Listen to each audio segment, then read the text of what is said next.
Hey there, folks. Today I thought I would do a short little video, a little food for thought perhaps, and that's basically on bike names. And I've been giving it some thought for a while, and I'm specifically talking about the Lowrider and actually the Breakout. And this is actually something I had touched on in a previous video before this, but I thought I'd have just a little more look at it and see what you folks think. Now, the Lowrider came out in 2017, and at the time, it was a big hit for Harley. And the name Lowrider came from the fact that it had one of, if not the lowest seat height that Harley was producing at the time. I think it was maybe about 26 inches or just under. But by 2017, the Dyna Lowrider was looking at a seat height of about 26.8, so close to a full inch higher. Now, if you look currently at it, we're looking at a seat height of about 28 inches. So we've grown over 2 inches in that time, which starts to make the Lowrider just seem not so low. Now, one of my thoughts was, should Harley maybe have renamed this bike in 2018 when it went from the Dyna platform into the Softail platform? Because I'm just thinking, if it's called a Lowrider, would you not expect the bike to be lower? I mean, it really goes against what the actual name of the bike is. If you have a fat boy, you would expect a big, thick, fat bike. If you have a Sportster, you would assume it's going to be sporty. The Lowrider, to me, just doesn't actually say what it actually is.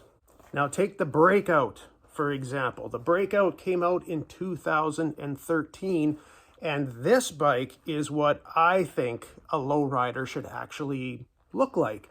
It's low slung, it has a bigger tire in the front. I think the seat height's about a good 1.5 inches lower. I mean, that is the styling I think of when I think of a Lowrider. And in my opinion, I think they've got the names backwards. So looking at it, I think this should be a Lowrider and this should be a Breakout. Because when you think Lowrider, I'm thinking low, stylish, and cruising. When I'm thinking of something called a Breakout, I'm thinking of something slim, nimble, and fast. And that is what the Lowrider is. Now, is it possible that Harley could have or should have switched the names on these bikes? I don't know. It's just kind of my opinion, but if you're going to call a bike a Lowrider when you have about 24 models out there, or I think only 3 of them either rival or eclipse the Lowrider in seat height, I think the Ultra Limited and the Pan America, of course, and the Sportster S are all either higher or about the same, and it just doesn't scream Lowrider to me. Now, I'm sure Harley just wanted to keep the name Lowrider on the go, the same as they wanted to keep the Sportster name going after they got rid of the classic Sportster. But in my opinion, the Lowrider is actually no more a Lowrider than the Sportster S is an actual Sportster. Now, obviously, they're not going to change the names. This was just something I was thinking and just wanted to put it out there to see what everybody thinks. Maybe I'm completely out to lunch here, but I feel that these two bikes, especially the Lowrider, are misrepresented by the name. But that's all. I'm just interested, wanted to get a conversation going. What do you guys think? Do you think I'm an idiot? I mean, a lot of people do, whatever. But anyway, that's it for today. And let me know in the comments, and I will see you next time.